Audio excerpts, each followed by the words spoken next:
Hey everyone, how's it going? So I'm Mirza. I run the business team here at Injective, and today I will be chatting with you guys about what I think is one of the most underrated parts of crypto, and that is BD and marketing. So I'll sort of walk you through very quickly what Injective is, and then most of the presentation will focus on different strategies and tactics we've used at Injective to both grow the ecosystem and the community. All right, so let's get started. So let me introduce myself first real quick. So I'm Mirza, I run the business team here at Injective. I've been here for 4 years. When it comes to BD, it can mean many different things in crypto, but I've worn every single hat you can imagine, whether it be operations, partnerships, social media marketing. So I've kind of seen everything that business touches. And what is Injective? For those of you who don't know, Injective is a blockchain built specifically for finance. What that means on a high level is every single integration, every collaboration, every single upgrade that we do is somehow related to finance or making the best infra platform for Web3 finance developers. And there are a couple of ways we do this, right? And I'll highlight a few of the core components of Injective. So first is the fact that Injective is extraordinarily fast. With a recent gas compression upgrade, we've actually abstracted away gas fees on the chain level, so the end user ends up not paying any gas fees. The second part is just Injective speed. So right now Injective's block speed is about 0.6 seconds, which makes it one of the fastest chains out there. And lastly, and perhaps most uniquely, Injective provides you with a set of plug-and-play modules that you can, like the word mentions, plug and play to create your apps. So I'll sort of delve into these on-chain modules really quickly with some examples. So when you think about a traditional layer 1 blockchain, you typically have to build everything from scratch, whether it be the smart contracts, getting audited, every single component. On Injective, we sort of thought about it from a different way where we wanted to create a blockchain where we give you templates or toolkits that you can utilize to build your applications much more quickly. So let's use an example. Let's say you want to build a predictions market platform to bet on the upcoming US election. On Injective, you can actually just use some of these modules, whether it be the on-chain order book for liquidity, the binary options module, which allows you to select binary outcomes, and the Oracle module, which allows you access to price feeds like from Pyth or Chainlink. And you can take these modules and build that application in the matter of a day instead of it taking weeks or months, as is the case on other chains. And that's a part we really focused in on because we realized getting applications up and running is a very difficult task still. And most people don't have the time or the money to build applications that take months or years. They want to iterate quickly and build fast, and that's the toolkit we sort of provide to those Web3 finance devs. The most important component of the Injective modules, in my opinion, is the on-chain order book. So that's the first module we built where we've actually integrated most of the major institutions and market makers, whether it be IMC, whether it be Selene, who are providing liquidity to this order book 24/7. So if you want to, let's say, build an on-chain DEX or you want to build a lending protocol, you don't have to hand out crazy incentives to get that liquidity. The liquidity is just available for you from day one, which is actually one of the biggest bottlenecks for DeFi today, where you don't oftentimes have liquidity. But Injective seeks to solve this problem by offering you this liquidity layer. And I'll really jump through the last 2 points. So the next one is automated smart contracts. Typically on any other blockchain, a smart contract needs to be invoked by an external agent. Injective built an automated smart contracting layer where basically every single smart contract can be triggered on the same block by another one, which allows you to build very cool applications related to automated trading or automated lending that you can't really do on other chains today. And the last bit of Injective that we thought was the biggest bottleneck are different VM environments, which has been a big focus for us over the last year, where we initially began by having this WebAssembly-based smart contracting layer, but we realized there are a ton of developers, probably 90% of the market today, actually builds on either EVM or SVM, right? Which we didn't really have. So the Ethereum virtual machine or the Solana C-level virtual machine. But by having both of these things in the same place, we actually take away any of the hindrances or restrictions you would typically have, where you can build any application regardless of what smart contracting language you're familiar with or what VM environment you're familiar with. And these are the different sort of toolkits that Injective provides that allows you to build applications quickly, whether it be the plug-and-play modules, this shared order book liquidity layer, or these different VM environments. The entire intention is, how do you get your app up and running really fast with good liquidity so you can actually focus on getting users and building community? Which is a perfect segue for the main part of this presentation, which is business development, right? So this is an very, very underrated part of crypto, in my opinion, because many times people in crypto think if you build a very cool product, you will just get users. And if you have really good tech, the users will just be there and the community will be there. But from my experience, that is never the case. You can build a very, very cool product, but if there's no one talking about it, if there's no one actually interested in it, then it doesn't matter how cool your product is. And there are a few ways we really thought about business development. A lot of it is through trial and error. So I tried my best in the next 5 minutes to summarize some of those keys for you. The first is perhaps the simplest, but it's about starting off with your why. Basically what this means is you need to be as specific as possible about what you're building, right? Many times when you talk to new founders, they'll say something very generic, like, I'm building a new next-gen lending protocol, right? But if you say something that generic, there's probably 100 other applications saying something very similar, which doesn't really differentiate you. And if it doesn't differentiate you, the user won't know whether to use you or the other 100 apps. So the more specific you can be here, the better it is, because then it's much easier for you to both create your tech and BD strategy much more seamlessly. So really hone in on that why, be as specific as possible, and experiment with it, right? Like actually talk to real people and see what they think. Like if you tell someone like, hey, I'm building a next-gen DEX, are they getting it? And if it's not clear enough, how can you make it more clear?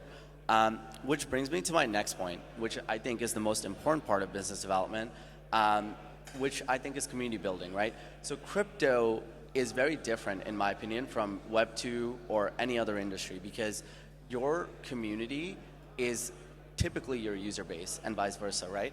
But in other industries, that's not the case, right? Technically, in other industries, your customer is your customer. Your customer is not out there constantly thinking about you or promoting you. But in crypto, it's so imperative that you build a solid foundation for a community. And this has to be done from day one, right? And there are a couple of tactics I can recommend for how you sort of hone in on community and how you build it. So after you've sort of defined what your why is or what your specific sort of focus is, really be on the ground. Join all the Discord groups, join all the Telegram groups of related companies. So let's say you're building a decentralized exchange, right? Let's say you're building a DEX. Join other DEXs within the same field, actually talk to those users, actually participate in those Twitter spaces, and start to learn, like, what do these people want? What are the complaints they actually care about? Ideally, what you're trying to do is get out of your bubble, because when you're in your bubble of your team, everything sounds great. It's like, wow, we're building this really cool technical product and everyone's gonna care about it, but chances are they don't, because you haven't done the heavy lifting of this. And it's very easy nowadays to get tricked into thinking you have community, right? Because a lot of people out there are looking for airdrops or incentives, and it's really easy to sort of gamify Discord numbers or Twitter numbers. But I highly recommend you do the heavy lifting of the hard stuff, right? So it's fine if your Discord AMA only had 10 people join. As long as you're getting solid feedback and iterating on it, your community will definitely grow, and the quality of it will be better. It's much better than having 10,000 Twitter followers every day, right? It doesn't matter, because those people likely won't stick around when times are tough and when your airdrop doesn't go as planned or something messes up. So really hone in on that part, be as strategic as possible, and you yourself have to do it. Many times I think new founders mess this up by either delegating the task to an employee, or they will hire some external agency that you think is gonna do some great marketing for you. In my experience, it doesn't work. I've yet to find an agency or someone else who will do as good of work as you yourself can do internally, because no one should know your community better than yourself. And I say this with experience, because Injective over time has built one of the largest communities in crypto.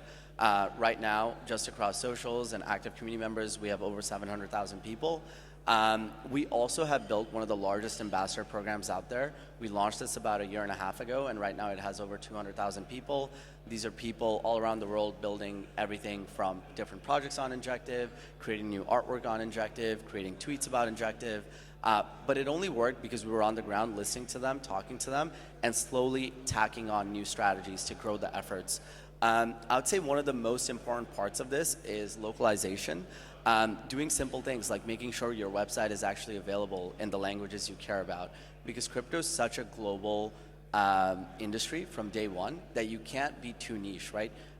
You typically cannot say, hey, we're going to build the best project for America, because chances are a third or a fourth of your community will be in Asia or Europe or in other regions. So definitely make sure you localize and also work with local partners, whether that be different sort of projects you're collaborating with or anything else, to learn about that, right? Because the culture in Singapore or in Asia is going to be very different from the culture in New York or the US in general. And the type of content they want and the type of material they're looking for will be very different, right? So let's say in SF, maybe they really care about white papers and technical content. But in Asia, maybe they care more about just fun community vibes and airdrops, right? So you really need to hone in your content based on the local community you're trying to engage with. And the best way I've found is by working with a lot of partners on this. Which brings me to the next point, which business development is ultimately about ecosystem growth. So this is a combination of different integrations you do, different partners you onboard, but it has to be strategic. I think many people, when they start off, think that, hey, I need to get as many partners as possible, I need to do as many integrations as possible, but in my experience, it never ends up well because there's no strategy behind it. For Injective itself, initially we began by just focusing on DEXs. We wanted to build the best platform to build DEXs on top, specifically order book DEXs. So we tried to really find partners who could help us there, whether it be different market makers or institutions that are providing the liquidity, whether it be different builders trying to build new DEXs. And only after we had sort of conquered that one vertical did we move on to the next thing. Let's say lending protocols or RWAs, etc. It all has to be in a stepwise function. Because many people will trend hop in crypto where they'll say, hey, we were doing DeFi, but DeFi is no longer hot, restaking is hot, so we should pivot all our efforts to finding restaking partners or play-to-earn gaming partners. But typically that never works because then your community, which is the last point I mentioned, doesn't stick around because they're confused as to what you're even selling because you're constantly hopping around. So definitely make sure your ecosystem development is strategic. I'll give you a good example with Injective, right? So initially we focused on DEXs. So we got people like Helix onboarded, which built a very good order book DEX. And then we started realizing that some community members want AMMs. So we onboarded projects like Astroport and DojaSwap. And then people started to say, hey, I wish we could use this to lend out or borrow lend. So we onboarded projects like Neptune. Every single component ideally needs to act in a positive feedback loop instead of being disjointed, because every single project you onboard ideally should serve as a catalyst for another you have already. So just, it's good to build community, it's good to build ecosystem, and it's good to have big numbers. Just make sure there's some sort of thread or common thread between them, because that's how your ecosystem can sort of truly be sustainable over time.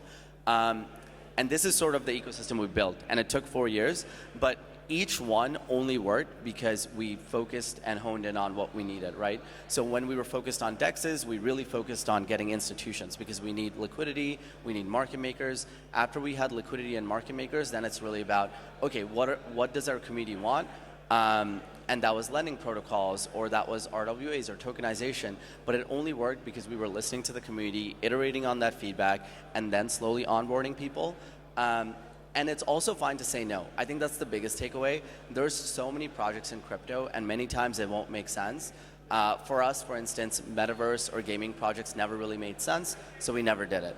And so also learning to say no is just of a vital skill as learning how to land new projects or land new partners.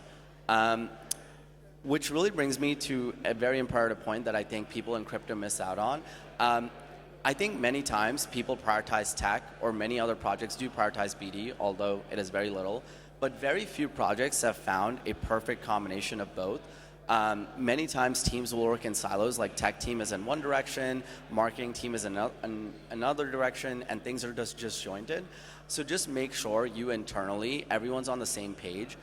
And this could be as simple as the developers being able to talk to the business people and vice versa, and have a strategy.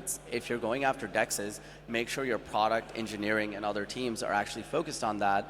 And it's not just BD working in a silo by themselves, because then it'll lead to internal conflict, and internal conflict will probably reflect in your external pursuits. So the next point I think is very important, and it's the last point I'll make in this presentation, but strategic evolution is key. What I mean by that is crypto, whether we like it or not, is an industry driven by narratives. One day DeFi is hot, the next day restaking is hot, the next day modularity is hot, and it's really easy to get caught up in narratives, but it's also important to recognize that you do, over time, have to evolve as well, right? For instance, Injective initially began by just focusing on on-chain order book DEXs. But if we had just done that and never grown beyond to, let's say, more of DeFi or more of tokenization or RWAs, we would have just been stuck in that one silo. So I guess the main takeaway here is don't try to do everything, because then you will appeal to no one. But at the same time, don't be stuck in a rut if it's not working, right? Constantly think about what the market wants, and if that fits your product and needs, and evolve over time. So that's it. That is my presentation, and thank you for listening. I'll be here, so if you have questions, you can let me know. Thank you.